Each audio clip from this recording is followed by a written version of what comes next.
चलो बेटा, तो देखो लास्ट क्लास में मैंने आपको polar, non polar, dipole, more than one vector अगर आ जाए तो कैसे कैलकुलेट करना है वो सब डिस्कस किया था। यस, ध्यान है। तो अभी एक काम करते हैं, डाइपोल मोमेंट का यूनिट का एनालिसिस करते हैं, और एक बड़ा पॉपुलर यूनिट है जिसको डेबाई बोलते हैं, उसको समझते हैं कि व्हाट इज डेबाई। लिखिए, यूनिट ऑफ डाइपोल मोमेंट।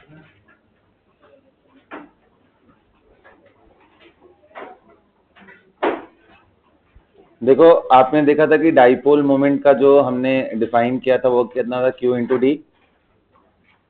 बोलो, Q क्या होता है, चार्ज, D क्या होता है, डिस्टेंस बिटवीन द। तो अगर इसका SI यूनिट पूछूं, SI unit of dipole moment, तो क्या होगा, कूलम मीटर। जो इसका मोस्ट कॉमन यूनिट होता है, डेबाई। इनफैक्ट समझ में आ रहा है, this is the most common unit which is known as Debye. And guys, 1 Debye is equal to 4.8 into 10 to the power minus 18 ESU centimetre. अब आप कहोगे सर चलो ठीक है, ये सेंटीमीटर लेंथ है, समझ आ रहा है, ये कूलम के जगह पे ESU क्या है, तो ESU is also a unit of charge. Okay, so note करके ये लिखना है, ESU जिसको हम लोग क्या बोलते हैं, इलेक्ट्रोस्टैटिक यूनिट। स्टैटिक यूनिट ये क्या होता है, is a unit of charge. So 1 ESU ये इलेक्ट्रोस्टैटिक यूनिट का वैल्यू कितना होता है, तो 1 कूलम को पहले दिमाग में रख लो, तो 3 इंटू 10 के पावर 9 ESU होता है। Got it? समझ में आया सभी को? 1 कूलम की वैल्यू कितनी होती है, 3 इंटू 10 के पावर 9। लाइट की स्पीड से 10 टाइम ज्यादा, देखो न्यूमेरिकली 3 इंटू 10 के पावर 8 होता है ना, उससे 10 टाइम ज्यादा है। ठीक है, अब चलो एक क्वेश्चन करते हैं। एज्यूम दैट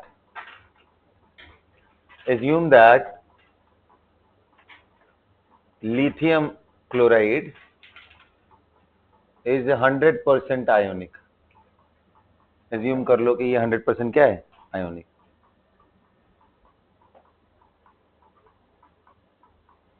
या एक काम करो, लिथियम क्लोराइड के जगह आप HF ले लो ना, क्योंकि ये कोवेलेंट मॉलिक्यूल होता है इसको।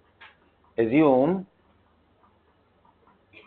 HF is 100% ionic, then find dipole moment in पहला कूलम मीटर यूनिट, दूसरा ESU सेंटीमीटर यूनिट, एंड तीसरा डेबाई। डेबाई जिसको शॉर्ट फॉर्म में D यूनिट बोलते हैं। ठीक है, इस यूनिट में निकालो bond length is 1 angstrom.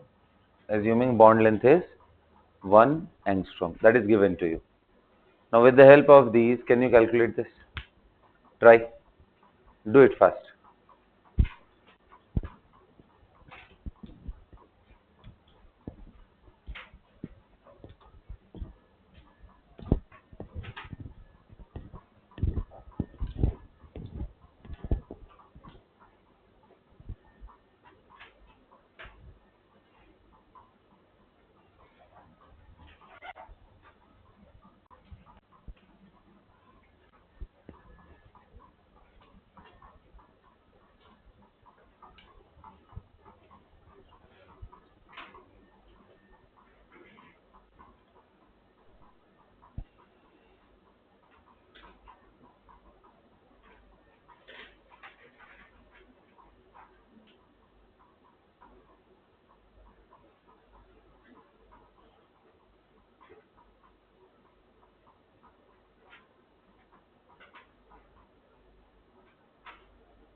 Done बेटा, आई चेक करते हैं।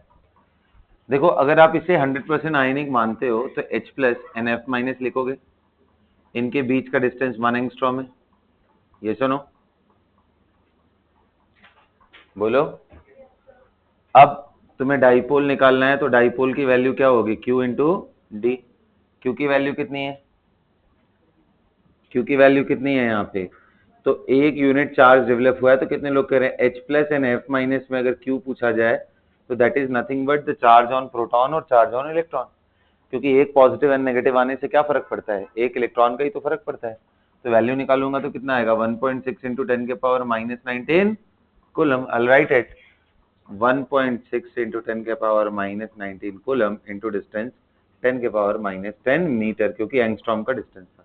ये सुनो, ये जरा मल्टीप्लाई कर बेटा, तो कितना आ रहा है, 1.6 इंटू 10 के पावर माइनस 29 मीटर। सबको क्लियर है, कूलम मीटर। ये सुनो, तो ऐसा ही यूनिट में ये आंसर होगा। Now when it comes to ESU centimeter तो हम उसको कन्वर्ट कर लेंगे म्यू इन सेकेंड यूनिट। तो बताओ 1.6 इंटू 10 के पावर माइनस 29 इंटू कूलम की वैल्यू कितनी होती है जी, 3 इंटू 10 के पावर 9, मल्टीप्लाई कर दूंगा 10 के power 9 ESU centimeter, sorry ESU into meter. अभी कितने लोग कह रहे हैं मीटर को भी कन्वर्ट कर देते हैं, 10 के पावर 2 सेंटीमीटर। 9 है 2 मिलके कितना हो गया, 11। 29 में से 11 निकालोगे तो कितना आएगा, बोलो, 10 के पावर माइनस 18, 1.6 इंटू 10 के पावर माइनस 18 ईएसयू सेंटीमीटर। सबको समझ में आ रहा है, ये रही म्यू की वैल्यू।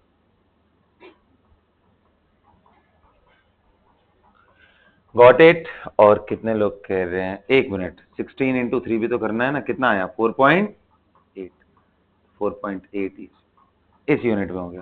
और लास्ट मैंने पूछा था डेबाई में, तो कितने लोग कह रहे 10 के पावर 4.8 इंटू यही क्या है 1 डेबाई। तीनों आंसर में क्या है, इस यूनिट में आंसर क्या है 1, इसमें कितना है वो आपने देख लिया, इसमें कितना है वो भी देख लिया। सबको समझ में आ गया। हाँ, अब एक इसी पे एक प्रॉब्लम बनता है कि अगर 100% एच एफ आयनिक होता तो डाइपोल मोमेंट 1 डेबाई आता, लेकिन मान लो एच एफ का जो म्यू ऑब्जर्व की वैल्यू है एच एफ, है ना, अगर मान लो वैल्यू दिया हो और आपको दिया हो कि 0.4 डेबाई मान लो दिया, if mu observed of HF is 0.4 debye and bond length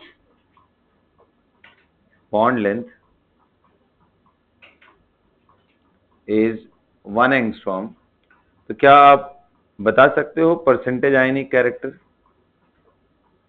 then find percentage ionic character. तो बड़ा सिंपल सा, हमें पता है 100% आयनिक होता तो 1 डेबाई आता, वही हमने निकाला। तो क्या परसेंटेज आयनिक कैरेक्टर की जो वैल्यू है एग्जैक्ट अगर निकालना हो डाइपोल मोमेंट के टर्म में, तो mu observe upon mu theoretical, theoretical का मतलब जो हमने कैलकुलेट किया है, assuming 100% ionic into 100. So this is one of the relation for figuring out the value of percentage ionic character, and ये ज़्यादा accurate है as compared to the values that we have already calculated through Henry-Smith equation, उससे बहुत ज़्यादा accurate है। तो इसलिए इसका भी कई बार यूज आता है जब दो डायटोमिक स्पीशीज के बीच में आयनिक कैरेक्टर निकालना हो। ध्यान रखना, म्यू ऑब्जर्व आपको दिया रहेगा, कैलकुलेटेड आपको बताएगा नहीं, वो आपको खुद निकालना है, जैसे मैंने यहाँ निकाला है, वो सिर्फ आपको बॉन्ड लेंथ देगा। आपको क्या एज्यूम करना है, 100% आयनिक है, उसके हिसाब से चीजों को निकालना है। Can you do it quickly, note it down.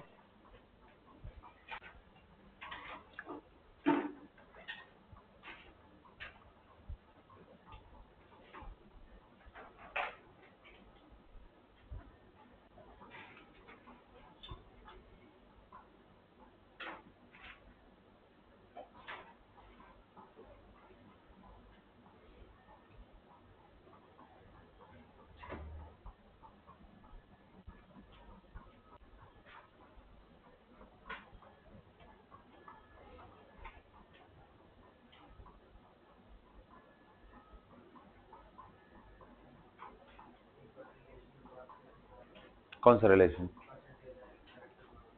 देख, अगर 100% आयनिक कोई भी कंपाउंड हो तो डाइपोल मोमेंट खुद से कैलकुलेट कर सकता है। 100% होने का मतलब H कंप्लीटली पॉजिटिव हो गया और F कंप्लीटली नेगेटिव। चार्ज पता चल गया Q, लेंथ दिया रहेगा तो निकाल लेगा। अब अगर मान लो ऑब्जर्व वैल्यू इससे कम आती है, नेचुरल सी बात है, कम आना भी चाहिए क्योंकि 100% आयनिक कंपाउंड कोई होता भी नहीं। तो कितना परसेंट आयनिक कैरेक्टर है? तो अगर 100% होता, 100% आयनिक कंपाउंड होता तो म्यू थ्योरेटिकल की वैल्यू अटेन करता, करस्पॉन्ड टू 100%। 1% आयनिक कंपाउंड हुआ तो 100 अपॉन म्यू की वैल्यू। म्यू अगर एक्चुअल वैल्यू ऑब्जर्व की दी हुई है तो mu observe upon mu theoretical into 100 करेगा तो that will give you the percentage. वही तो लिखा है यार उसमें, ऑब्जर्व्ड ऊपर, नीचे कैलकुलेटेड इनटू 100। बोल। हाँ जी, ठीक है, गॉट इट। मिटा दो इसको। अब इसे मान ले 0.4 दिया रहता तो कितना परसेंट आयनिक हो जाता? वो 0.4 अपॉन 1 इंटू 100, 40% आयनिक। समझ गए? अरे भाई ये तो मैंने एग्जांपल HF का लिया, मान ले कोई और एग्जांपल ले ले, वो CO का ले ले, तो CO का ले ले तो क्या होगा? चार्जेस आपको उसके हिसाब से एलोकेट करने पड़ेंगे। CO में ये +2, ये -2 लेके चलना पड़ेगा। जो Q की वैल्यू आपने वहां पे रखी है 1.6, वो 2 इंटू 1.6 हो जाएगा।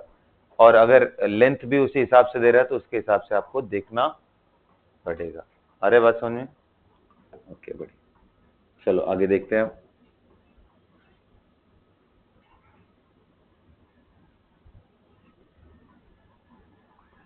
दो इंपॉर्टेंट डाइपोल मोमेंट की वैल्यूज है, as a matter of fact आपको याद रखना है, इसको नोट कर लो आप लोग, है ना। कभी कभी टेबल से भी क्वेश्चन आ जाता है और वो अगर मैं आपको दिखाऊं तो डाइपोल की जो वैल्यूज हैं उनको दिमाग में रखने के लिए देखो, एक बारी कंपैरिजन करने के लिए हमारे क्लास 12th में ये दिया हुआ है कि CH3F, CH3Cl, CH3Br and CH3I, इन चारों का आपको डाइपोल मोमेंट का वैल्यू कैलकुलेट करना है।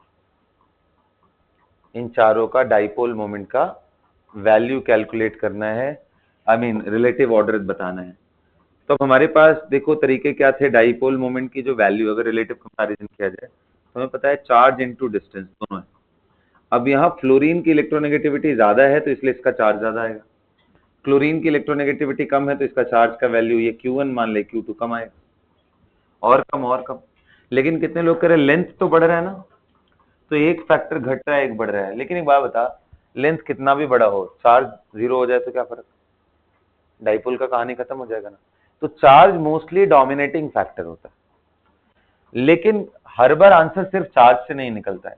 जैसे अगर चार्ज से सोचते तो आंसर ही आना चाहिए, बट थोड़ा सा डिफरेंस आता है इसमें। CH3Cl is little better than CH3F and CH3Br comes next and the iodine of course comes next। तो चार्ज वैसे डोमिनेटिंग है, सिर्फ इसके केस में लेंथ का प्रॉब्लम आ जाता है। So this is one of such example जहां पे आपको डाइपोल मोमेंट का ऑर्डर याद रखना है, करेक्ट ऑर्डर ऑफ डाइपोल।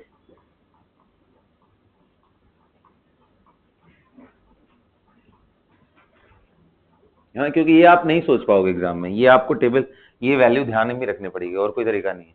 एक और है, वो कौन सा है, जैसे जैसे आप ना, मैं पूछूं कि CH3Cl है एंड CH2Cl2 है एंड CHCl3 है एंड CCl4 है, इसमें बताओ डाइपोल मोमेंट का इसमें ऑर्डर, म्यू ऑर्डर इसमें बताना है।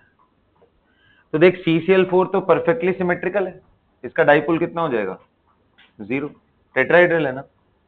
इसका थोड़ा और बेटर, इसका थोड़ा और, इसका सबसे ज्यादा ये होता है सिंगल। ये थोड़ा सा कभी कभी वियर्ड लगता है कि ज्यादा क्लोरीन होने का मतलब ऐसा नहीं लग रहा है कि ज्यादा क्लोरीन हो गया तो ये ज्यादा हो जाए, बट ऐसा नहीं है बेटा। देख ये हाइड्रोजन इसे डोनेट तो कर रहा है छोटे डाइपोल के फॉर्म में, ये इधर इधर की तरफ है, लेकिन ये एंगल बहुत ज्यादा होता है जिसकी वजह से एक दूसरे को कैंसिल करता है ना। तो इसलिए ध्यान रखना, सिंगल क्लोरीन का dipole moment as compare to double chlorine as compare to, तो ये as a matter of fact आप रख लो, क्योंकि ये तो सोच लोगे कि ये 0 होता है, बाकी इनका कंपैरिजन करना एग्जाम में बड़ा मुश्किल है जब तक आपको डेटा ना पता हो। तो ये दोनों हमारे एग्जामिनेशन में पूछे जाते हैं, इनको छोड़ के और कोई क्वेश्चन इस पे नहीं बनता है जो रिलेटिव ऑर्डर है, ठीक है। बाकी आए तो चार्ट से सोच लेना, दैट्स इट। ये 2 ऑर्डर नोट करके लिख लो।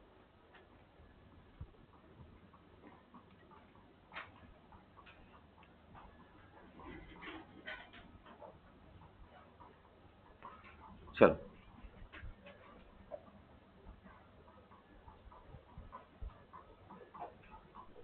डन। हेडिंग डालिए, बॉन्ड एंगल।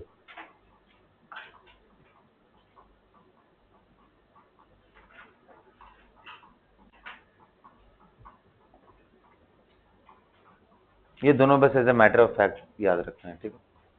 हेडिंग डालिए आप, बॉन्ड एंगल।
कर लिया?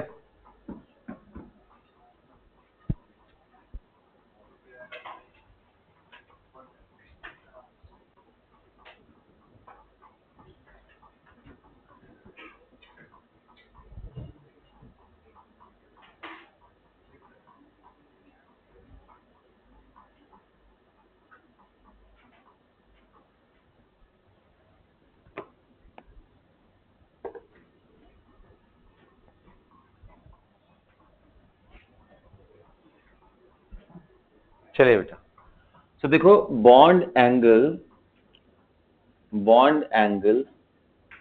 क्या होता है भाई? कोई भी मॉलिक्यूल अगर आप बना रहे हो, उनके जो बॉन्ड्स बने हुए हैं उसके अंदर, उनके बीच का एंगल। आपको मालूम है CO2 लीनियर है, तो उसका एंगल 180 होगा। BCl3 प्लेनर है तो 120 होगा। CH4 कैसा है? टेट्राहेड्रल, तो एंगल कितना होगा? तो एक तो सीधा सीधा क्वेश्चन आता है कि अगर आप मान लो मॉलिक्यूल्स पता हो बॉन्ड एंगल, तो सीधा सीधा देख के बता सकते हो। कभी कभी थोड़े अलग से क्वेश्चंस आते हैं, जैसे मान लो आपसे पूछ दे कि बताओ भाई SO2 एंड वाटर, इन दोनों में एंगल का ऑर्डर बताओ, बॉन्ड एंगल का ऑर्डर। तो अब देखो कैसे सोचना है ऐसे क्वेश्चंस को। आप स्टेरिक नंबर निकालो, स्टेरिक नंबर निकालोगे तो SO2 का कितना आएगा? 3 आएगा। H2O का भी कितना आएगा? 3 आएगा। SO2 का 3 आएगा और H2O का भी 3 आएगा। दोनों के SO2 का स्टेरिक नंबर कितना आएगा? 3। और इसका स्टेरिक नंबर कितना आएगा?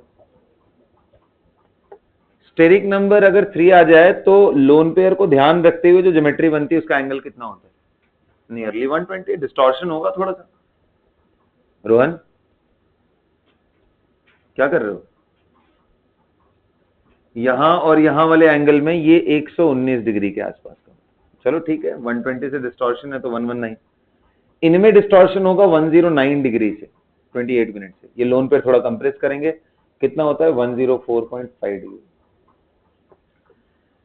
तो स्टेरिक नंबर अगर हमें पता हो और अलग अलग हो तो भी निकाल सकते हैं आराम से, क्योंकि स्टेरिक नंबर से मुझे ज्योमेट्रिकल एंगल पता चलेगा, उससे थोड़े बहुत डिविएट होंगे एक्चुअल एंगल। तो अगर इन दोनों के स्टेरिक नंबर अलग अलग हैं फिर तो ज्यादा प्रॉब्लम नहीं होगा भाई। जो ज्यादा एंगल में रहेगा उसमें डिविएशन थोड़े बहुत होने के बाद भी वो ज्यादा ही रहने वाला, जो कम है वो कम ही रहने वाला है। लेकिन क्वेश्चन तब मजेदार बनता है जब स्टेरिक नंबर सेम हो जाए। स्टेरिक नंबर सेम हो जाए, if steric number is same,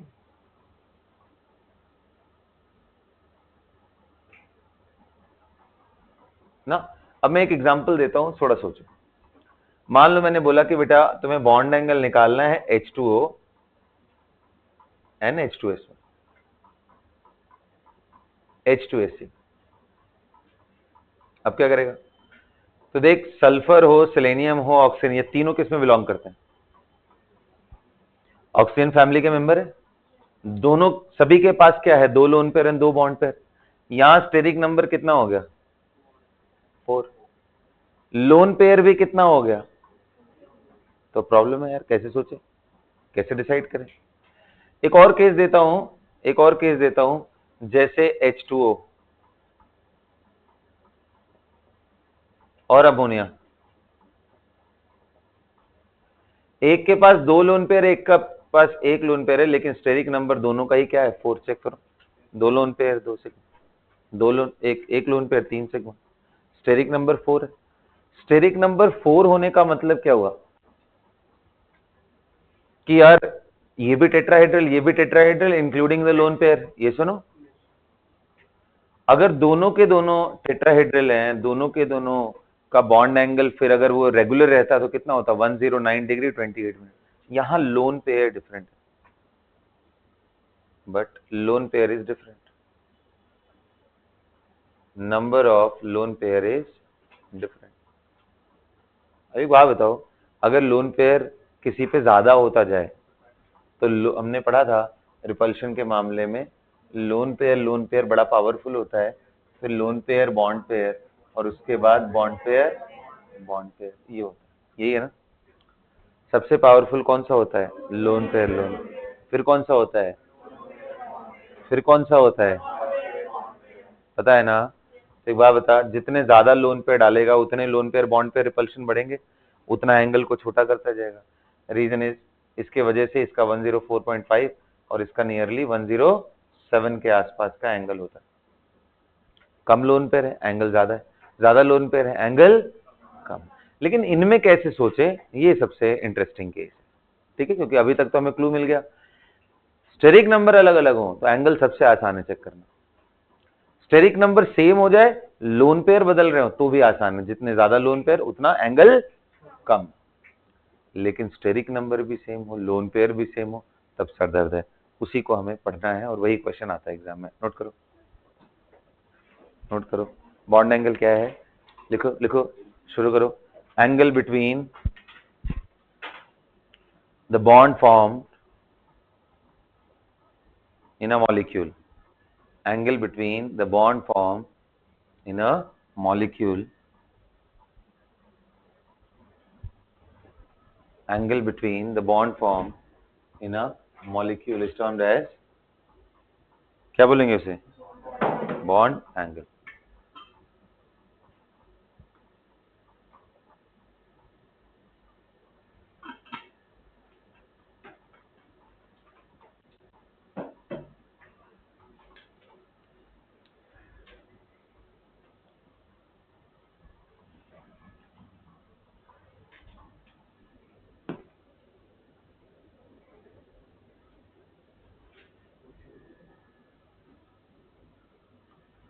got it? Example लिख लो। Bond angle in CO2, BCl3 and CH4, वो सारे एंगल लिख लो, 180 this and this.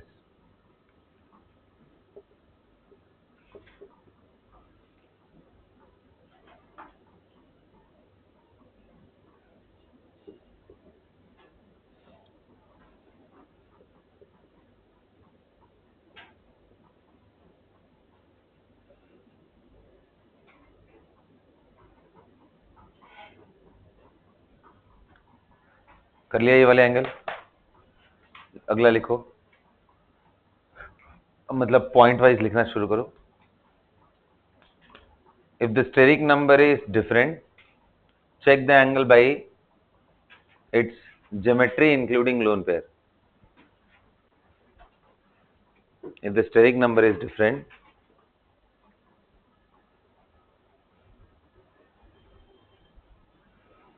if the steric number is different, check the, बोलो,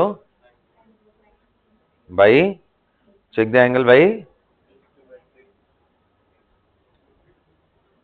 check the angle by its geometry including lone pair. Okay, example लिख लो. SO2 is trigonal planar. Its angle should be close to 120, and this is tetrahedral. Its angle should be close to 109 degree. तो ये angle close है, exact बराबर नहीं है, अलग अलग है, लेकिन फिर भी 120 में थोड़ा डिविएशन करोगे और 109 में डिविएशन करोगे तो यही ज्यादा होगा ना, तो इसलिए इसका बेटर होता है इसी कंपैरिजन. लिख लो SO2 and H2. SO2 will have higher bond angle.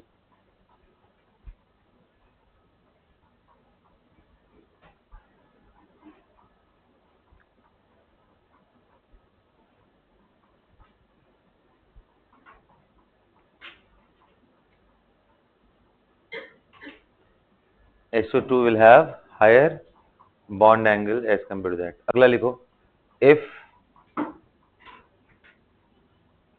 steric number is same but lone pairs are different. If steric number is same but lone pairs are different, फिर कैसे सोचेंगे बेटा, बोलिए कैसे सोचेंगे, चितांशी बताओ. If number of lone pairs are different, then bond angle बोलिए, bond angle inversely proportional to or directly proportional to, inversely proportional to number of lone pairs. बिल्कुल सही. Number of lone pair on central atom.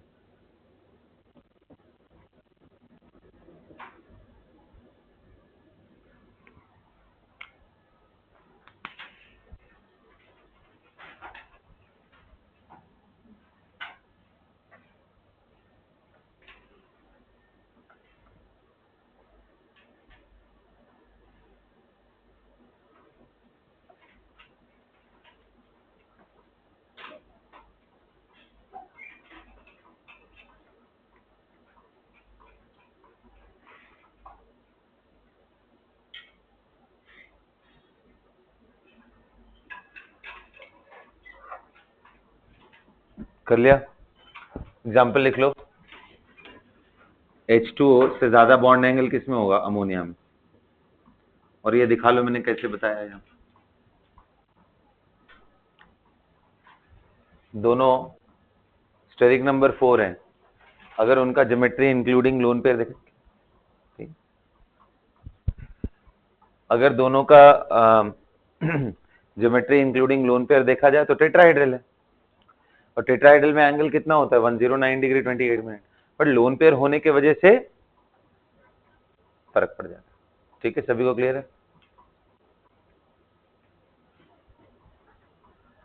अब सबसे interesting case है जब lone pair भी same, steric number भी same. अब क्या करें, क्या करें, मुझे कौन समझाएगा. लिखो, क्वेश्चन के फॉर्म में लिखो, बहुत मजा आएगा, देखते तुम लोग दिमाग लगाओ आज. Arrange in increasing order of bond angle H2O, H2S, H2He, selenium, इनमें लगाइए अपना दिमाग सोच करके.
हम्म,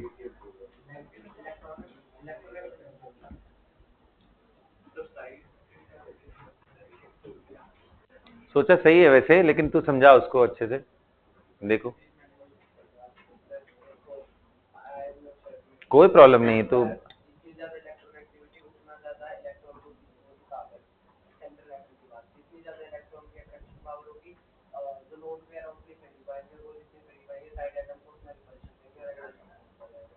बिल्कुल सही बोल रहा है, बिल्कुल सही बोल रहा है। देखो क्या है कि ऑक्सीजन, सल्फर, सेलेनियम, इन तीनों में इलेक्ट्रोनेगेटिविटी देखो ऑक्सीजन की ज्यादा है। अच्छा, इलेक्ट्रोनेगेटिविटी ज्यादा होने से क्या होता है, इलेक्ट्रॉन जो शेयर्ड पेयर वाले हैं उनको खींचेगा, और जब अपने नजदीक खींचेगा, मतलब एक्चुअली क्लाउड पहले यूनिफॉर्मली डिस्ट्रीब्यूटेड होगा ना, अब इसकी तरफ आ जाएगा, और जब ये नजदीक आ जाए तो इनके बीच में रिपल्शन होने लगेगा, इससे एंगल बढ़ जाएगा। It is just like this कि अगर मान लो ये है,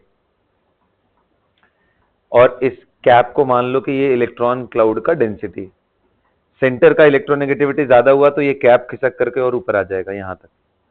इनके बीच का डिस्टेंस कम होगा या ज्यादा, कम हो जाएगा। पहले क्या है, ज्यादा, इसमें रिपल्शन कम है।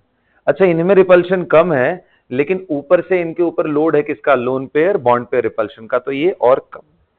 लेकिन ऊपर से लोड तो अभी भी उतना है, अगर ये यहां पहुंच गए तो इनमें रिपल्शन होने की वजह से ये एंगल थोड़ा सा स्ट्रेच कर देंगे। सो ये बात ध्यान रखना कि जैसे जैसे अगर लोन पेयर भी सेम हो जाए और स्टेरिक नंबर भी सेम हो जाए, तो ऐसे केस में सेंटर के पास अगर बॉन्डेड इलेक्ट्रॉन क्लाउड आएगा तो उससे बॉन्ड एंगल इंक्रीज करेगा। ओके, तो एक तो ये चीज ध्यान देनी है। दूसरी ये कि यार किनारे वाले जो ग्रुप है ना, ये एच एच, अगर ये बड़े हो जाएं, दो ग्रुप हैं जिनमें रिपल्शन ज्यादा नहीं होता, एक हाइड्रोजन और एक फ्लोरीन, क्योंकि वो सबसे छोटे हैं। सबसे छोटा है हाइड्रोजन, बॉन्डिंग करने वालों में सेकंड सबसे छोटा कौन है, फ्लोरीन। इन दोनों को अगर छोड़ दिया जाए, इनके अलावा कोई भी नेक्स्ट ग्रुप आता है तो उसके साथ स्टेरिक रिपल्शन भी लगता है, इनके इलेक्ट्रॉन क्लाउड, इनके क्लाउड, तो स्टेरिक रिपल्शन होगा तो एक एडिशनल फैक्टर हो जाएगा बॉन्ड एंगल इंक्रीज करने, क्योंकि ऊपर से लोन पेयर कंप्रेस कर रहा है, स्टेरिक रिपल्शन हुआ तो वो और थोड़ा बेटर हो जाएंगे। Is that clear? लिखो ये बात। If steric number is same, steric number is same, and also the number of lone pair, steric number is same, and also the number of lone pair is also same, and also the lone pair, and also the number of lone pair, if steric number is same and also the number of lone pair, then if bond, if bond pair, if bond pair, if bond pair electron is closer to the central atom, if bond pair electron is closer to the central atom, it will cause more repulsion, hence the bond angle will increase. इसको simple भाषा में लिखना चाहो तो central atom की electronegativity बढ़ेगी तो angle बढ़ जाएगा। ओके, तो टेक्निकल बातों में मैंने आपको समझाया कि if the bonded pair of electron is coming close to the central atom, repulsion increases, hence bond angle increases. Got it? Okay, तो ये एंगल यहां से बढ़ेगा, वही मैं समझाना चाह रहा था। पता है, हाँ बोलना गुंताज, क्या हो गया, आवाज नहीं आ रही क्या? इतना तेज बोल के डराएगा क्या मुझे गुंताश? मैं भी बोलूंगा करके, चल ओपन तो कर अपना कैमरा यार गुंताश, मिस्टर गुंताश। देख, ये मेरे साथ लुका छिपी खेल रहे थे। क्या हुआ, कोई डाउट है? नहीं,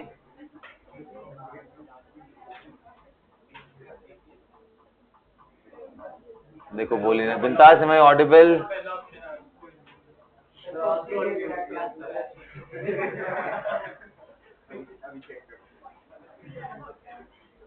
Am I audible? नहीं, चल ठीक है, कोई बात नहीं, मैं तुझे बाहर निकालता हूँ फिर इसमें।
हाँ, तो क्या डिस्कशन कर रहा था मैं, बोलिए। बॉन्ड एंगल के बारे में मैं आपको समझा रहा था कि जब ज्योमेट्री सेम हो जाए, लोन पेयर भी सेम हो जाए, सेंटर की इलेक्ट्रोनेगेटिविटी बढ़ेगी तो बॉन्ड एंगल बढ़ेगा। तो इसमें एंगल अगर आप देखो तो this is close to 109 degree, sorry 104.5, और आपको ये जान के बड़ी हैरानी होगी कि एंगल क्लोज टू 93 डिग्री, और ये 91 के आसपास हो जाता है, इतना फर्क, समझ गए ना बात। 91, ये 93, और इतना फर्क पड़ गया इनके वजह से। ओके, तो आप बताओ, जैसे मैंने ये समझाया कि आप बता सकते हो NH3, PH3, ASH3, इनमें bond angle CH4, SiH4, GeH4, इन दोनों में बॉन्ड एंगल का ऑर्डर बताओ।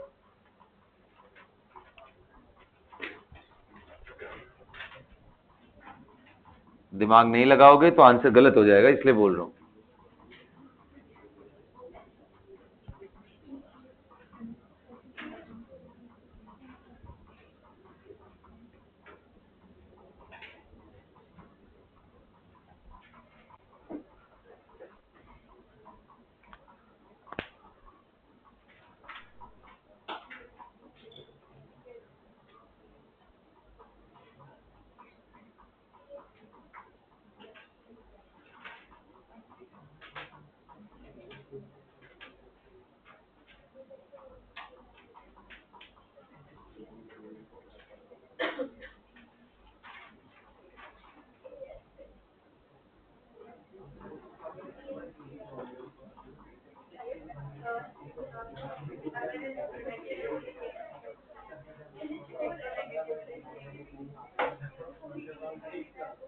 देखेंगे फिर।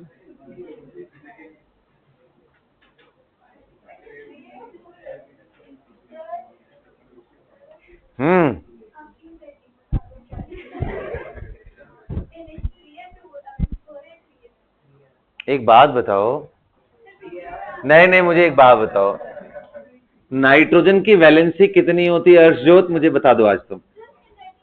कोई नहीं, आइडेंटिटी छोड़ दो। नाइट्रोजन की इतना दिन साथ रहते रहते कम से कम समझ जाना चाहिए कि H में ऐसे ही बनाता हूँ, ऑर्गेनिक भी पढ़ाया मैंने तुम लोग को ना। NH3, PH3, ASH3, ये CH4, SiH4, GeH4। अर्शजोत, आज तुम यहाँ बैठो, यहाँ बैठो तुम यहाँ।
क्या बोल रही हो?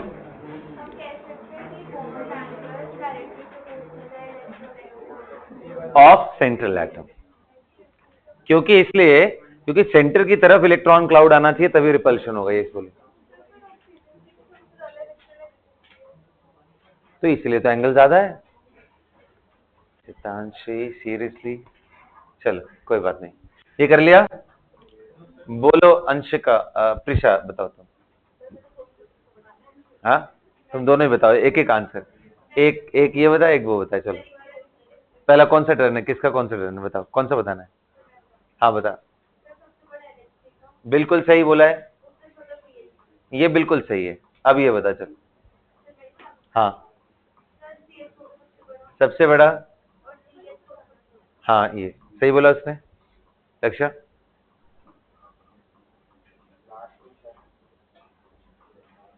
Yes, anyone would you like to comment on this? कुछ और आंसर करना है या यही फाइनल है? इस पे कितने लोग सपोर्ट करते हो? कितने लोग सपोर्ट कर रहे हो इस आर्गुमेंट को? चलो अनुष्का बताओ, क्या सोच रही हो? किसकी किसकी? अच्छा ठीक है, तो चलो इन्हीं दोनों में बता दो, कार्बन सिलिकॉन का, ठीक है। The right answer is all three of them will have equal bond angle, and that will be exactly equal to 109 degree 28 minute. कोई डिफॉर्मिटी ही नहीं है। अरे क्या होगा भाई तुम लोगों का, बताओ कोई लोन पेयर है क्या इसमें? कोई लोन पेयर है क्या? जब लोन पेयर है ही नहीं तो बॉन्ड एंगल एग्जैक्टली 109 डिग्री के बराबर नहीं होगा, कम ज्यादा क्यों होगा? अरे जैसे इस बॉन्ड को ये खींच करके कर रहा होगा, यहां पे भी कर रहा होगा, यहां पे भी, सबको बैलेंस करने के लिए उसको 109 डिग्री 28 मिनट पे। डिफॉर्मिटी या एंगल में वेरिएशन आता ही तभी है जब लोन पेयर प्रेजेंट हो। पैदल हो गए हो तुम लोग दिमाग से, बिल्कुल सोचना बंद कर दिया है, याद कर रहे हो बस एग्जांपल्स को, ठीक है, इसलिए ऐसा हुआ। इसलिए तो मैंने क्वेश्चन में ट्रैप दे दिया एक तुरंत कि करते रहो ऐसे ही, बस याद किए, अच्छा इलेक्ट्रोनेगेटिविटी बढ़ रहा है, एंगल घट रहा है, बस इतना ही याद करो, गए काम से। अगला क्वेश्चन देते हैं, चलिए शुरू करते हैं।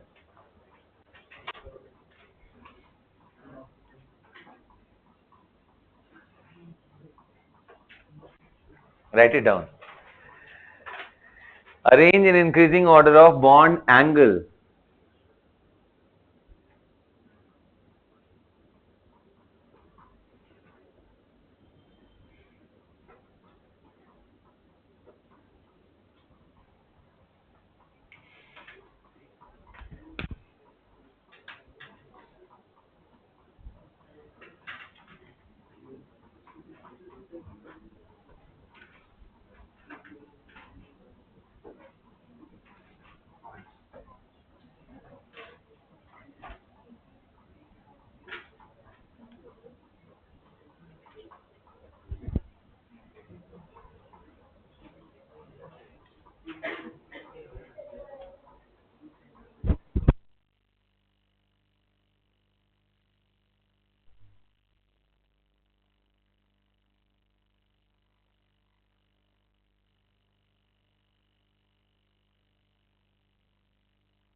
क्या रहा है आप लोग का आंसर इसमें?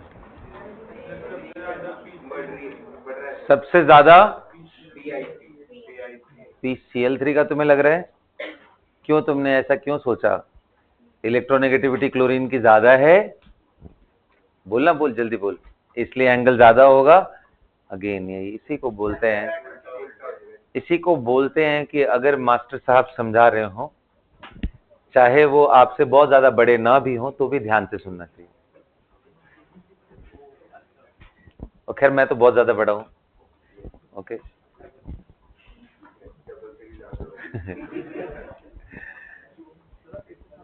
हाँ, ये सब नहीं पूछना चाहिए, गलत बात है।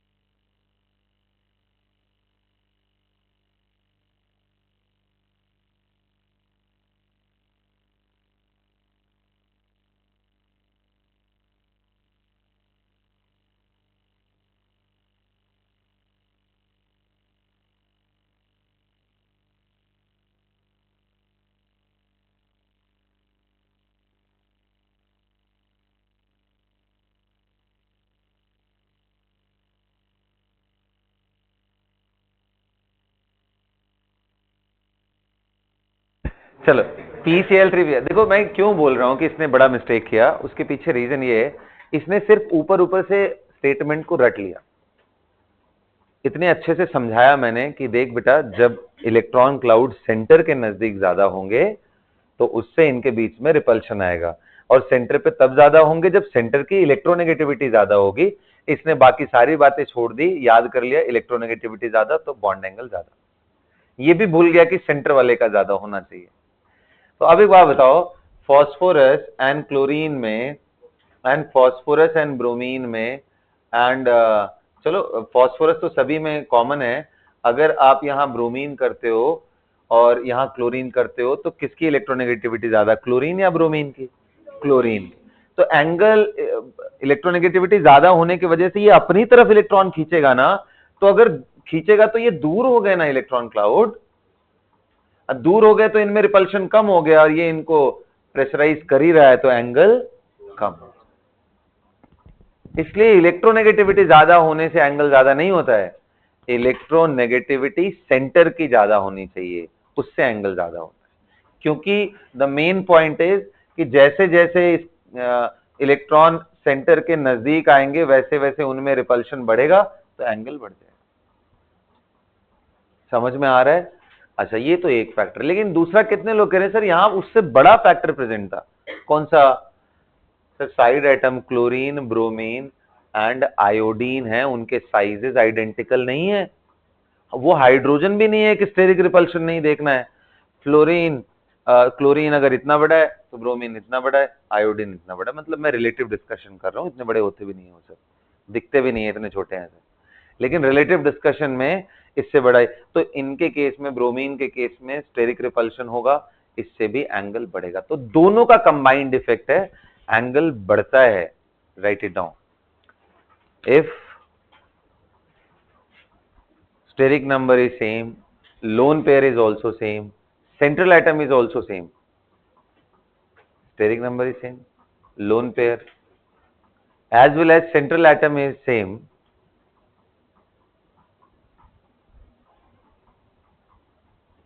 as well as central atom is same,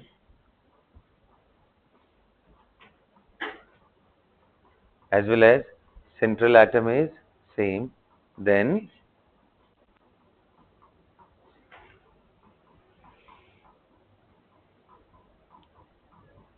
bond angle increases if the size of side atom increases.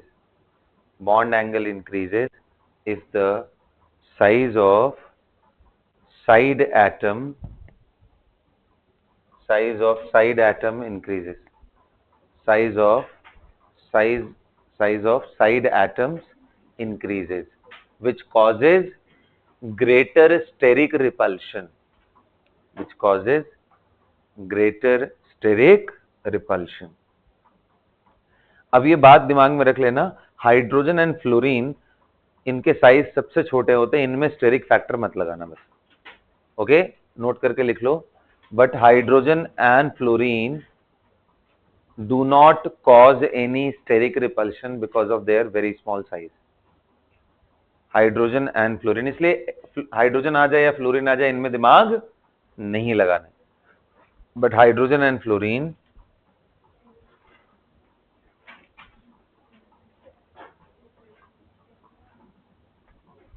do not cause any repulsion, steric repulsion.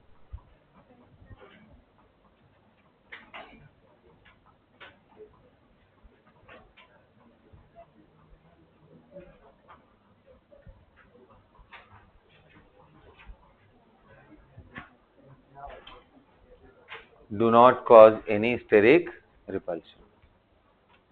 सभी को क्लियर हो गया? बोलिए. अब मैं क्वेश्चन देता हूं, जरा सोच के करो तो.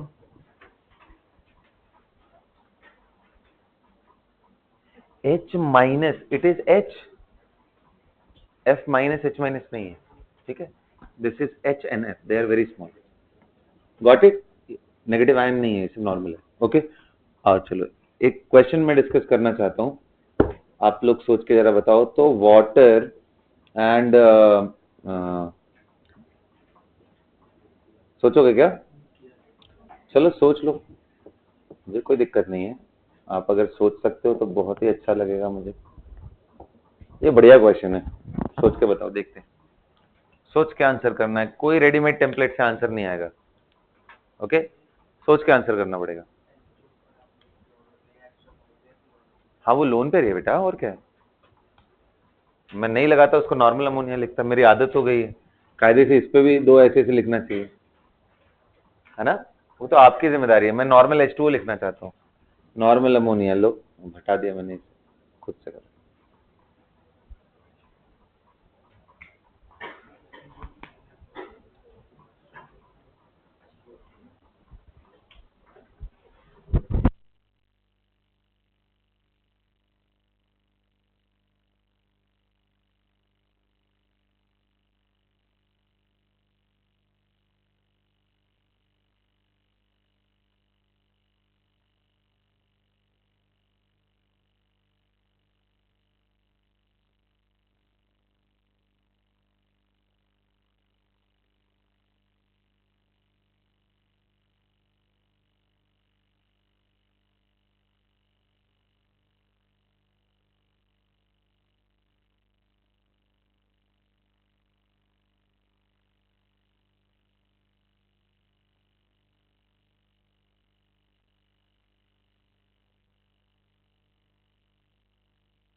कर लिया?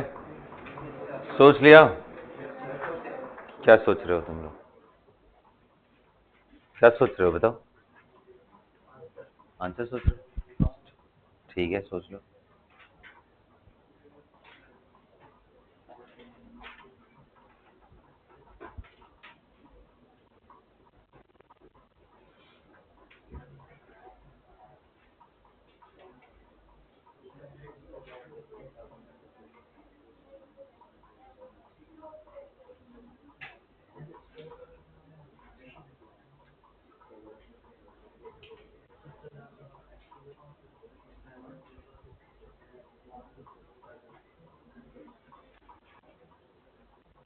जब सोच लेना तो बताना आप लोग।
हो गया क्या?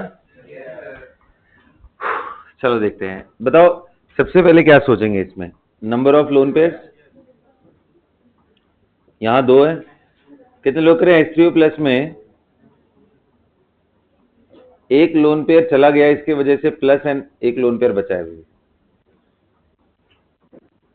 अरे बाबा H3O प्लस कैसे बनेगा बच्चा? जब लोन पेयर तू H प्लस आयन को दे देगा तभी ना। डेटिव बॉन्ड से दिया तो लोन पेयर तो गायब ना, उसकी जगह पे क्या आ गया? प्लस। और कितने, लेकिन अभी एक लोन पेयर है। कितने लोग कह रहे हैं अमोनिया में भी एक ही लोन पेयर है? और फिर NH4 प्लस में तो कोई लोन पेयर नहीं है, क्योंकि उसने अपना lone pair H plus ion को दे दिया। सबने स्ट्रक्चर सही बनाया? पहले तो हाथ उठाओ। सही है। फिर अब आसान है। अब भी बताओ सबसे ज्यादा लोन पेयर एंगल सबसे कम, तो सबसे कम किसका होगा? H2, 2 lone pair. अब प्रॉब्लम आएगी इन दोनों में कंपेयर करने की। तो यार number of lone pair same हो, साइड एटम्स भी सेम हो, तो इलेक्ट्रोनेगेटिविटी देखो किसकी इलेक्ट्रोनेगेटिविटी ज्यादा, तो सेंटर की तरफ इलेक्ट्रॉन खींचेंगे, रिपल्शन ज्यादा होगा, एंगल ज्यादा। H3O plus will be better as compared to ammonia. Do you guys agree? और कितने लोग कह रहे हैं ये तो बिल्कुल ही रेगुलर एंगल है, कोई लोन पेयर ही नहीं है? तो इन दोनों में 1 लोन पेयर और इसमें 0 लोन पेयर, तो करेक्ट आंसर ही। अब हाथ उठाओ कितने लोग का सही हुआ? ये होना चाहिए, ये पूरी तरीके से सही होना चाहिए। मतलब मुझे बिल्कुल समझ नहीं आया क्यों नहीं सही हुआ आपका। अगला क्वेश्चन देते हैं, चेक करते हैं आप लोगों को कैसे नहीं होगा, देखते हैं। ओके, H2O, OF2,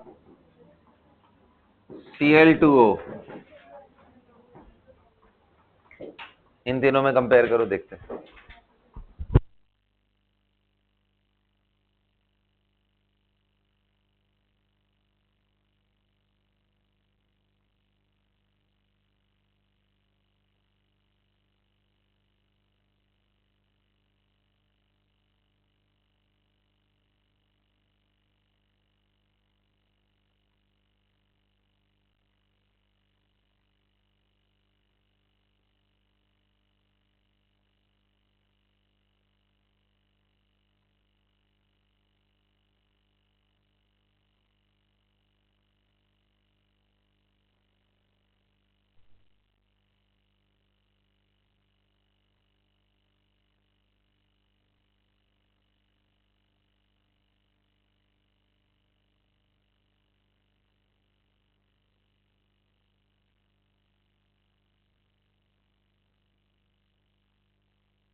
चलो यार, हो गया होगा बेटा।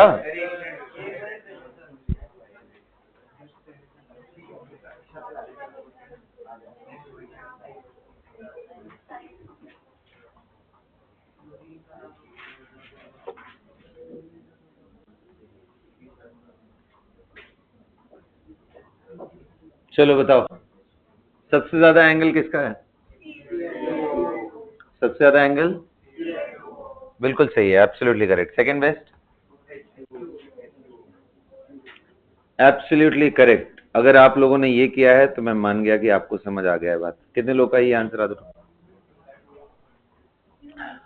बिल्कुल सही है। अब देख कैसे है, ध्यान से सुनो, ध्यान से सुनो। ऑक्सीजन क्लोरीन, मेरी बात ध्यान से सुनो भाई। ऑक्सीजन एंड क्लोरीन में साइज आपको दिख रहा है, तो स्टेरिक की बात आएगी तो ये रिपल्शन ज्यादा होगा। यहां स्टेरिक देखो, H2OF2 में स्टेरिक फैक्टर नहीं लगते, तो वहां इलेक्ट्रोनेगेटिविटी देखो।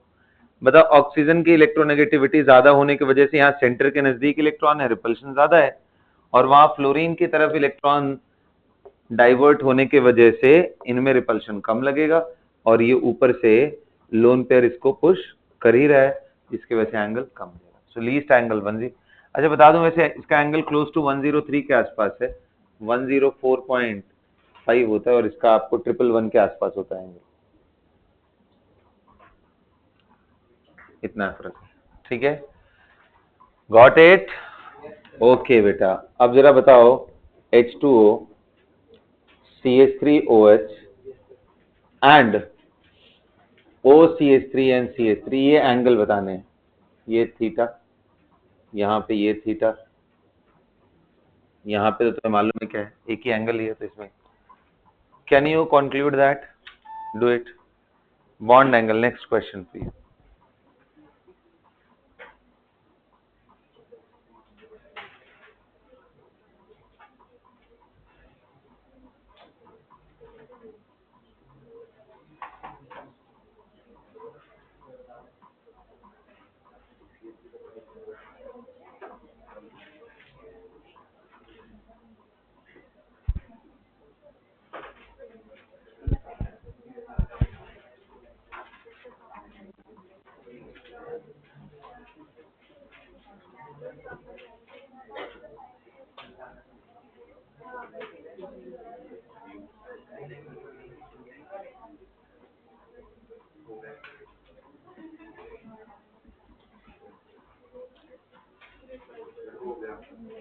डन?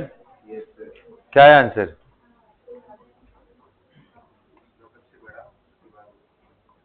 मतलब सबसे ज्यादा O CH3 का। क्यों, समझ में आ रहा है? बल्कि air group repulsion, steric repulsion, number of lone pair same है बेटा, इसलिए कोई प्रॉब्लम।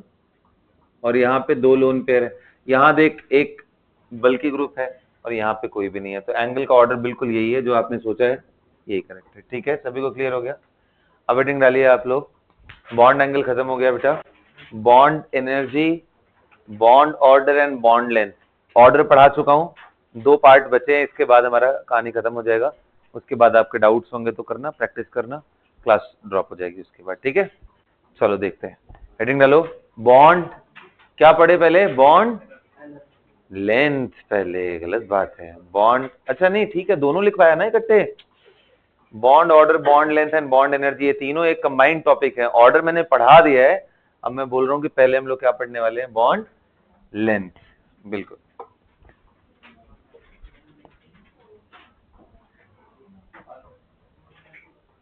मतलब बॉन्ड लेंथ, ध्यान से सुनना, ये बड़ा इंपॉर्टेंट टॉपिक है ना, इंपॉर्टेंट टॉपिक है बेटा, बॉन्ड लेंथ।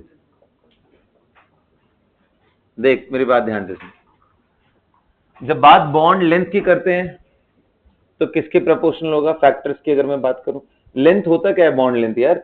दो बॉन्डेड एटम के बीच जो इंटरन्यूक्लियर आई मीन एक्सिस है, अगर उस हिसाब से तू ध्यान से देख तो दो न्यूक्लियस के बीच का जो लेंथ है वही तो बॉन्ड लेंथ है. This is bond length. कैसे बोलेंगे what is bond length? How will you define? Bond length is the distance between the nucleus of two bonded atom. Write it down. Bond length is the distance between the nucleus of two bonded atom. Bond length is the distance between nucleus of two bonded atom.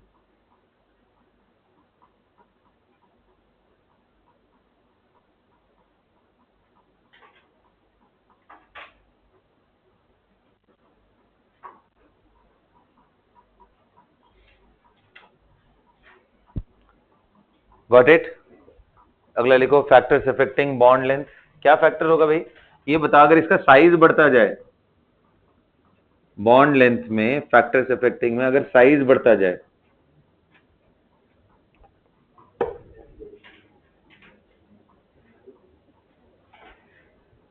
Size बढ़ता जाए तो bond length बढ़ता जाएगा. ये सुनो, atomic size सबसे important factor, most important. ठीक है. इसके बाद कितने लोग कह रहे हैं अगर सर बॉन्ड ऑर्डर बढ़ा दो, दोनों एटम सेम रख दो, बॉन्ड ऑर्डर चेंज कर दो, 1 के बजाय 2, 2 के बजाय 3, ऑर्डर बढ़ेगा तो क्या होगा? अट्रैक्शन स्ट्रांग होगा तो लेंथ कम होता जाएगा. So bond length directly proportional to atomic size, inversely proportional to bond order. सभी को समझ में आ गया? बोलो ना.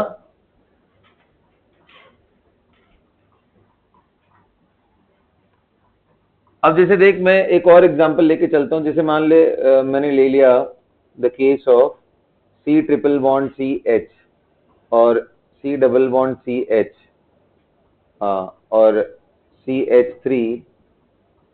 देख लो अर्शज्योत, ये हाइड्रोजन है CHH.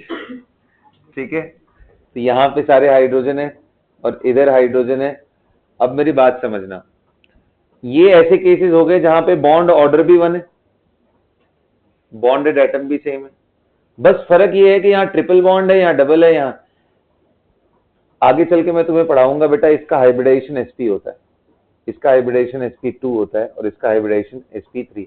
मोस्ट प्रोबेबली अगली क्लास में बताऊंगा. ठीक है ना? मंडे वाली क्लास में ये आपको पता चलेगा हाइब्रिडेशन वीबीटी वगैरह क्या होता है. ये सब पढ़ेंगे हम लोग, बहुत इंपॉर्टेंट टॉपिक है. तो bond length is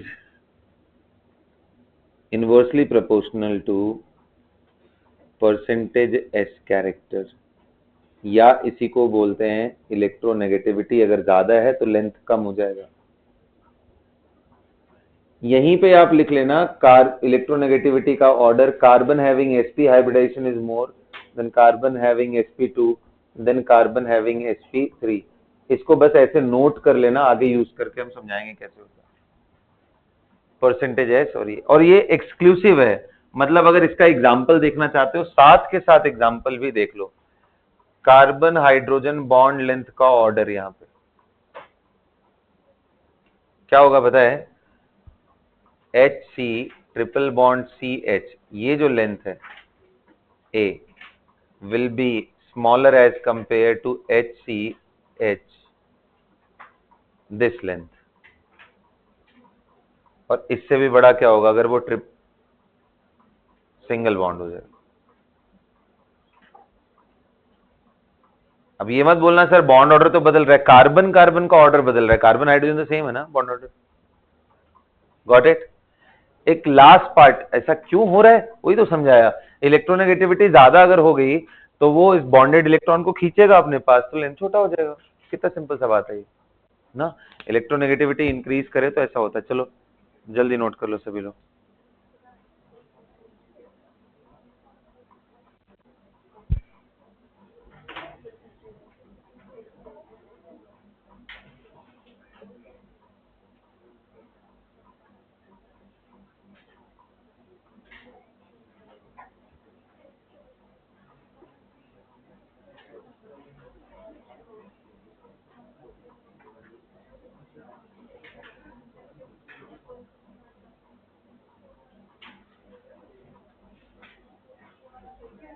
यस,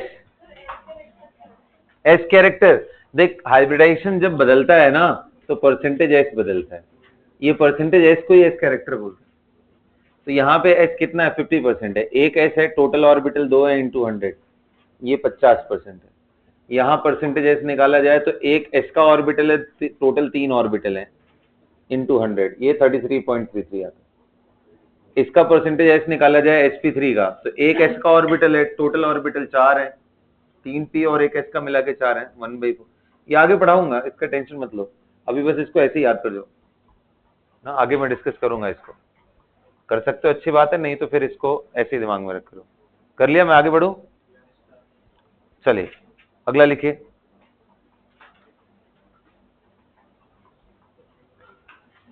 अब देखो ये सब होते हुए एक जगह ऐसा आता है जहां पे लोन पेयर रिपल्शन से प्रॉब्लम होने लगती है, and that is very very dominating factor, but for the second period, bond length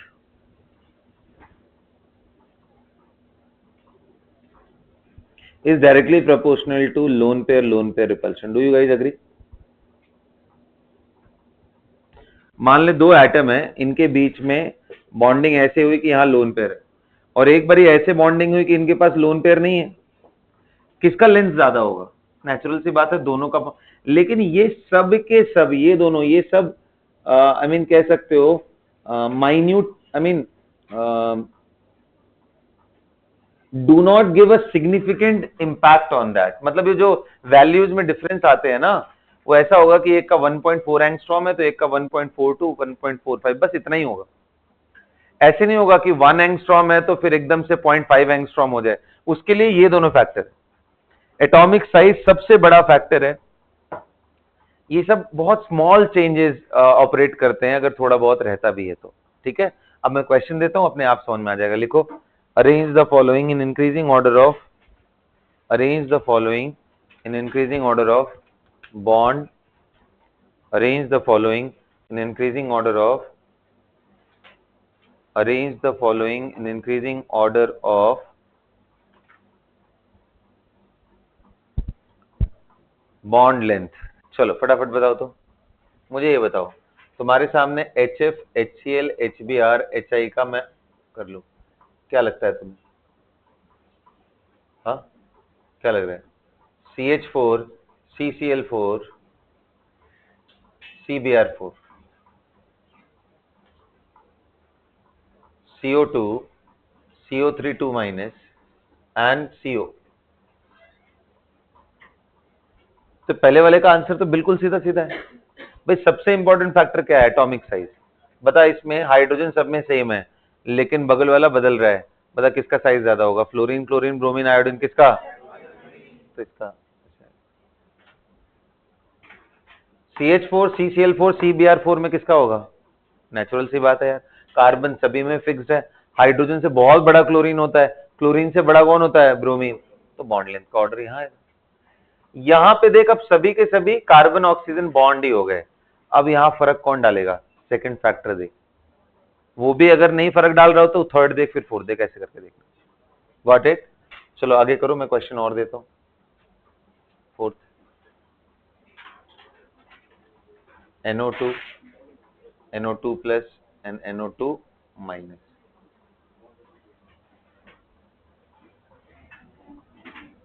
पांचवा देता हूँ, NH2 NH2 PH2 PH2। छठा देता हूँ, NH2 NH3 plus and NH2 NH2। Compare करना है, अच्छे से सोचना है, बढ़िया से सोच के आंसर करना है, बिल्कुल कोई गलती नहीं होनी चाहिए।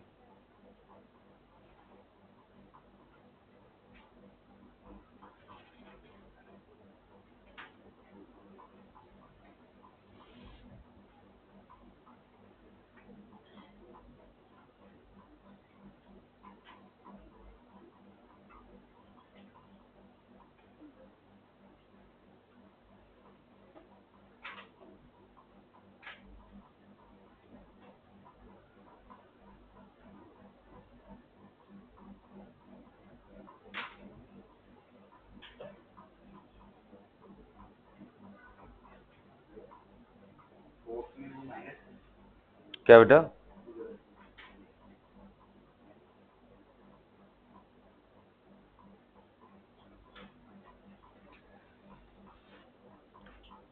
फोर्थ में क्या बोल रहे हैं? माइनस?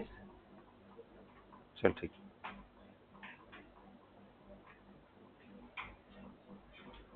Do it fast. अच्छा, सोच के करना है, ठीक है, बढ़िया से सोच के करना, जल्दीबाजी इतना भी मत करो कि गड़बड़ हो जाए।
आओ देखते हैं, बताओ इनमें क्या आपने बॉन्ड ऑर्डर निकाला? CO2 के केस में बॉन्ड ऑर्डर कितना होता है बेटा? बॉन्ड ऑर्डर बता ना कितना है, जल्दी बोलना यार। 2। कार्बोनेट आयन के केस में बॉन्ड ऑर्डर कितना है? बिल्कुल सही बोला, क्योंकि ये रेजोनेंस से डिलोकलाइज होता, ध्यान है ना। बॉन्ड ऑर्डर कितना होता है? 1 + 1/3, 4/3, 1.33। और ये बता, CO का स्ट्रक्चर बनाया सबने? बनाया है नहीं? Draw it and tell me the bond order. क्या है बॉन्ड ऑर्डर लक्ष्य? CO का नहीं बनाया? बनाओ, बनाओ, सभी सभी बनाओ। बॉन्ड ऑर्डर बिना निकाले इसका आंसर कैसे कर सकते हो? You have to.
क्या 3 है? बॉन्ड ऑर्डर बिल्कुल सही है, 3 अगर है तो बहुत ही सही है।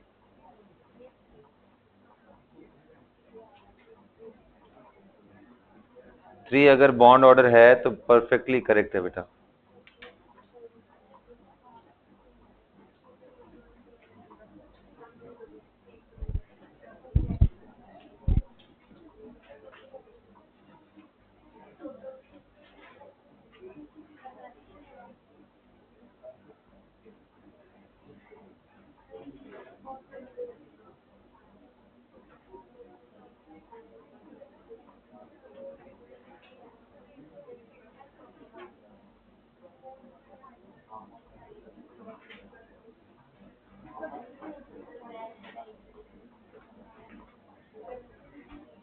सारे हो गए? Do it, do it, do it, do it fast.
कर लिया?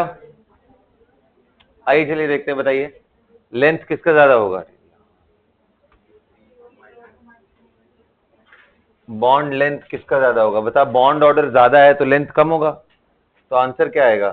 सबसे कम होगा CO का, उससे ज्यादा CO2, और सबसे बढ़िया कौन सा होगा? CO3 2 माइनस, क्योंकि बॉन्ड ऑर्डर अगर निकाला जाए तो इसका 3, इसका 2, इसका 1.33। अच्छा, ये 3 कैसे आया? सबको समझ में आया क्या? देख, अगर तू बनाएगा स्ट्रक्चर ना, ध्यान से देखो बेटा, अगर आप स्ट्रक्चर बना रहे हो तो C डबल बॉन्ड हो तो नॉर्मली बना लोगे ना। अब देख, ऑक्टेट कंप्लीट हो गया है ऑक्सीजन का, तो ये डेटिव बॉन्ड दे सकता है ना? बोलो बेटा, तो इसका क्लियर है, विल गेट 8 इलेक्ट्रॉन, तो इसलिए बॉन्ड ऑर्डर कितना हो गया? 3, 3 बॉन्ड बना है, bond order 3। How about these examples? NO2, NO2 देख, बड़ा इंटरेस्टिंग सा केस है, N डबल बॉन्ड वो बनाएगा और अगर गलती से भी इसने डबल बॉन्ड बना दिया तो 9 इलेक्ट्रॉन, और किनारे वाले कोई कॉम्प्रोमाइज कर नहीं सकता, तो उसको डेटिव ही देना पड़ता है। तो आप अगर इसका रेजोनेंस निकालोगे तो बॉन्ड ऑर्डर कितना आएगा? 1.5। Do you guys agree? कितने लोग कह रहे हैं NO2 प्लस में ये प्रॉब्लम नहीं आएगी, डबल बॉन्ड डाल देंगे क्योंकि एक डॉट इलेक्ट्रॉन गया है इसका, और NO2 माइनस में भी कोई प्रॉब्लम नहीं आएगी, double bond O minus and lone pair. Yes और नो? बोलो। अब मुझे ये बताओ, ये नेगेटिव होने के वजह से, ये नेगेटिव होने की वजह से कितने लोग कह रहे हैं थोड़ा सा बॉन्ड स्ट्रेच हो जाएगा? तो इसमें आंसर क्या आएगा?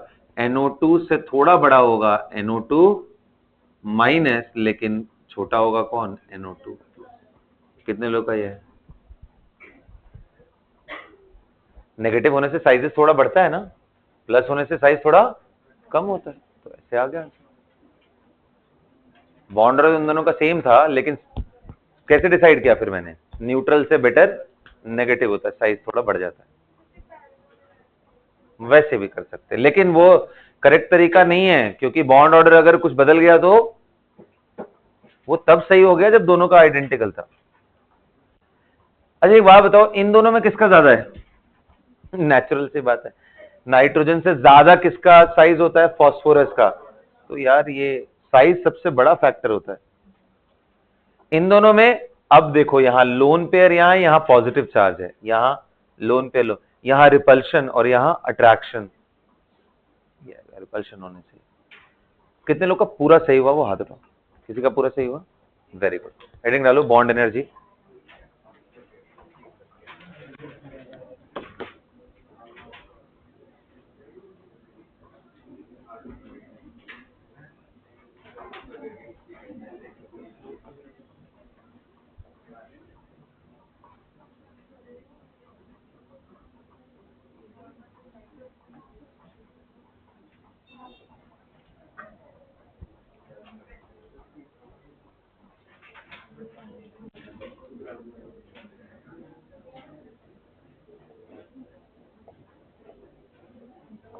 हेडिंग डालो बॉन्ड एनर्जी। सो बेटा ये बॉन्ड एनर्जी, सुनो मेरी बात ध्यान से। बॉन्ड एनर्जी के बारे में अगर मैं डिस्कस करूं तो बॉन्ड ब्रेक करने में जितनी एनर्जी रिक्वायर्ड हो उसको बोलते हैं बॉन्ड एनर्जी। अब बॉन्ड को देखो दो तरीके से ब्रेक किया जा सकता है। एक तरीका होता है जिसमें ऐसे तोड़ो बॉन्ड को कि इसका इलेक्ट्रॉन इसके पास, इसका इलेक्ट्रॉन इसके पास, यानी दोनों रेडिकल्स बन जाए। एक तरीका होता है बॉन्ड तोड़ने का जिसमें पूरा का पूरा इलेक्ट्रॉन उठा करके किसी एक के सर पे डाल दो, एक को प्लस दूसरे को माइनस। ये जो तरीका है जिसमें अनइक्वल डिस्ट्रीब्यूशन ऑफ इलेक्ट्रॉन हमने कर दिया, इसको बोलते हैं हेट्रोलाइसिस। और ये जो तरीका है जिसमें एक एक इलेक्ट्रॉन दोनों के पास रहने दिया, इसको बोलते हैं होमोलाइसिस। तो इन दोनों में आखिर बॉन्ड एनर्जी है कौन? तो बॉन्ड एनर्जी इसको बोलते हैं the energy required to break 1 mole of specified bond through homolysis is termed as bond energy. लिखो, लिखना शुरू करो, बॉन्ड एनर्जी के बारे में लिखना शुरू करो। The amount of energy required, the amount of energy required to break 1 mole of bond, specified bond 1 mole of specified bond through homolysis is termed as bond energy.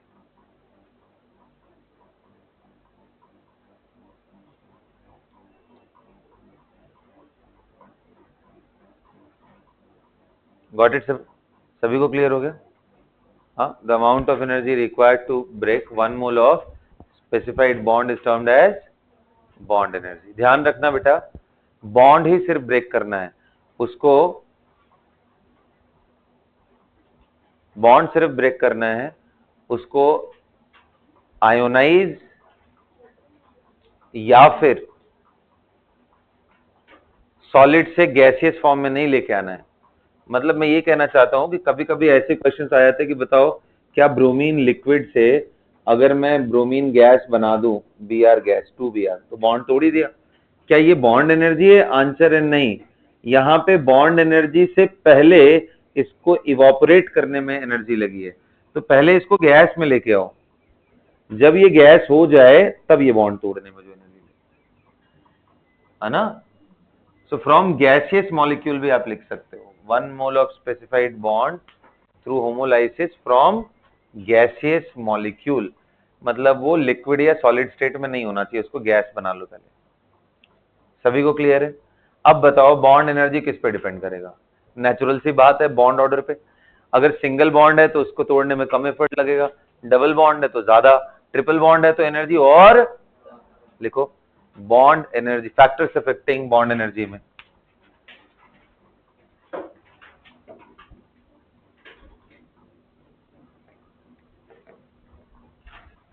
Factors affecting bond energy में सबसे पहले लिखो bond energy is proportional to bond order. This is major factor, ये बहुत बड़ा factor है।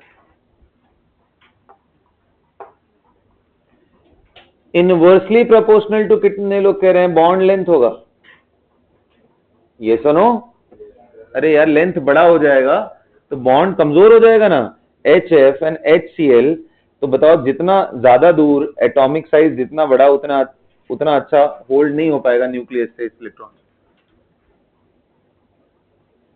कितने लोग कह रहे हैं अगर लोन पेयर रिपल्शन हो गया तो भी बॉन्ड कमजोर हो जाएगा, क्योंकि ये लोन पेयर अगर एक दूसरे को रिपेल करेंगे तो ये जो इनकी शेयरिंग है ये टूट जाएगी।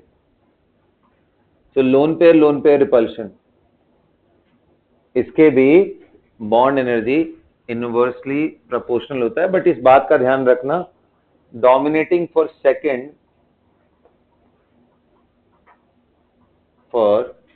Second period element.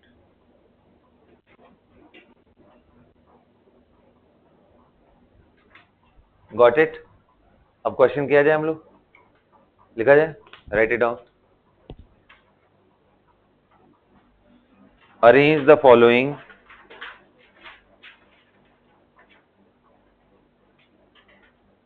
in increasing order of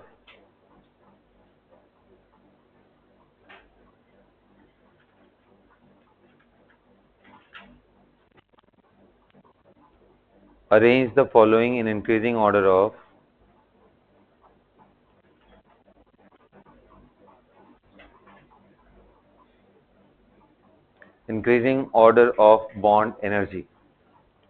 Arrange the following in increasing order of bond energy. चलिए मैं पहला मॉलिक्यूल देता हूं आपके सामने, दैट इज H2O2N2। बताइए इनमें बॉन्ड एनर्जी का ऑर्डर क्या होगा? H2O2N2, डू इट फास्ट, जल्दी करने वाला है।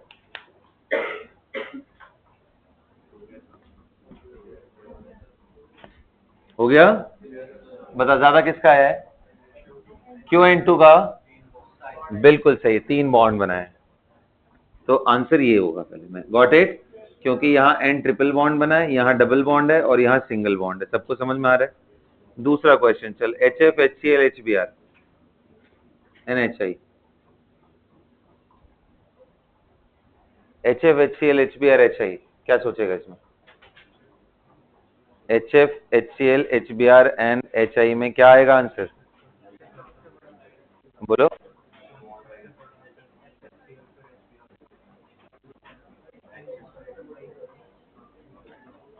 HF, HCl, HBr, HI, सबको समझ में आ रहा है? बिल्कुल प्लेन है, क्योंकि लेंथ बढ़ेगा तो एनर्जी कम होती जाएगी, तो सबसे ज्यादा है ये बॉन्ड एनर्जी का ऑर्डर है। सबको समझ में आ रहा है? Okay buddies, tell me carbon oxygen bond energy of carbon oxygen bond in these.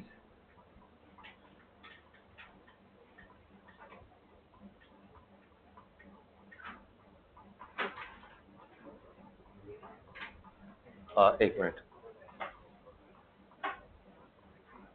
चल बता। कार्बन ऑक्सीजन बॉन्ड की, जल्दी करो जल्दी करो जल्दी, क्या कर रहे हो? इधर ध्यान दो, 1 मिनट का तो क्लास है, चलना इधर जल्दी खत्म कर।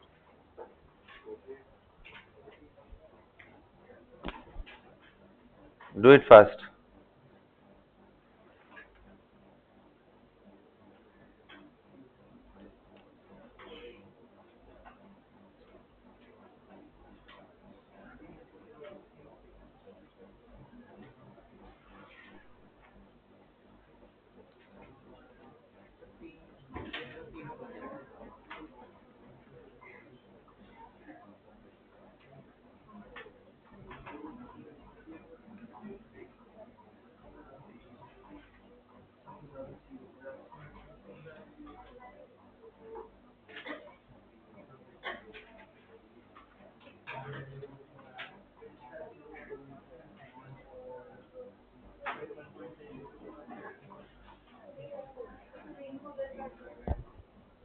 सभी को हो गया? बताओ कितने लोग कह रहे हो कि सर यहां बॉन्ड ऑर्डर 2 है और यहां बॉन्ड ऑर्डर हमने निकाला था 3 होता है? ये सुनो, और यहां 1.33, तो बता बॉन्ड एनर्जी किसकी ज्यादा होगी? CO बहुत ज्यादा होगी, फॉलोड बाई HCHO, और सबसे पीछे कौन आएगा? CO3। Got it? सबको समझ में आ रहा है? चल बेटा, अब दिखाता हूं, डिस्कशन करता हूं। F2Cl2, इन दोनों के बीच में थोड़ा डिस्कशन करो, बॉन्ड एनर्जी का ऑर्डर क्या हो? F2 एंड Cl2 बताओ, सोच के बताना इस पे।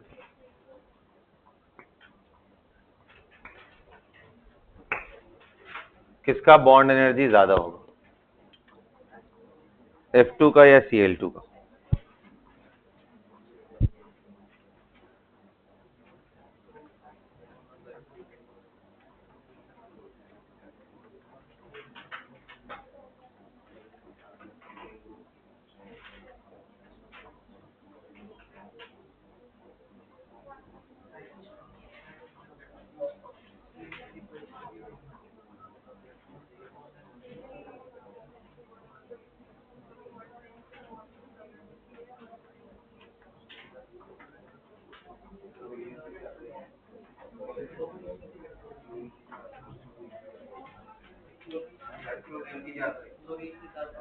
बता बेटा, किसकी ज्यादा होगी? क्लोरीन की। F2Cl2 में बॉन्ड एनर्जी बिल्कुल सही गेस किया है, क्लोरीन का ज्यादा होता है। जबकि आपको पता है बॉन्ड लेंथ का ऑर्डर क्या है? F2 से ज्यादा Cl2 का, इसके हिसाब से बॉन्ड एनर्जी तो उल्टा आना चाहिए ना? हाँ बिल्कुल सही।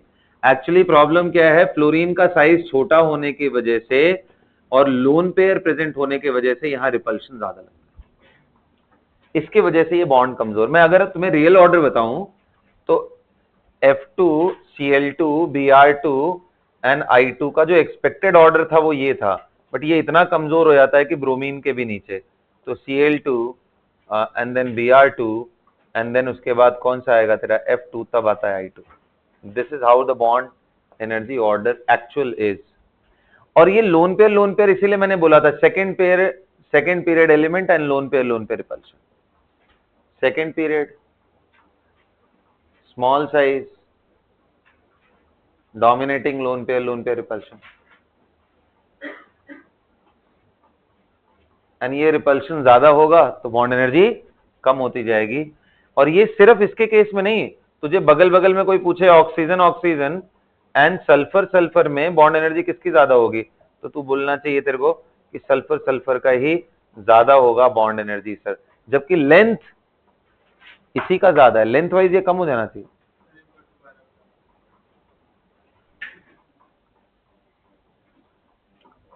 मैंने ये समझाया कि अगर आप देखो बॉन्ड लेंथ के हिसाब से सोचोगे तो आपको लिखना चाहिए ये order, as per bond length, smaller the length greater is bond energy. लेकिन ये ऑर्डर नीचे क्यों आ जाता है, फ्लोरीन इतना कम क्यों आ जाता है? और फ्लोरीन हटा दो तो बाकी सारा रेगुलर है, Cl2 Br2 I2 ऐसे ही। तो फ्लोरीन में सेकेंड पीरियड एलिमेंट होने के वजह से इसका साइज छोटा है, साइज छोटा है तो बगल बगल में लोन पेयर मिल जाते हैं, उनमें रिपल्शन होता है, जिसके वजह से उनका बॉन्ड कमजोर हो जाता है। इसलिए bond energy of second period element से ज्यादा थर्ड पीरियड का होता है अगर उनके पास लोन पेयर है तो। ऑक्सीजन में भी ये ट्रू है, फास्फोरस में भी ये प्रॉब्लम है कि ये ज्यादा होता है as compare to N bond, यहाँ लोन पेयर। ये प्रॉब्लम कितने लोग करें, कार्बन वाले ग्रुप में नहीं आएगा, क्यों? क्योंकि यहाँ कोई लोन पेयर होता ही नहीं है, तो वहां बिल्कुल लेंथ के हिसाब से चलता है, no lone pair no repulsion regular order. यहाँ लोन पेयर्स हैं, रिपल्शन है, इसलिए ऑर्डर इस तरीके से चेंज होता है। क्या आप सभी को बात समझ में आ गई? ये जो मेजर फैक्टर थे डिसाइडिंग, ये खत्म होते हैं बेटा, इसी के साथ हमारा क्लास ओवर होता है।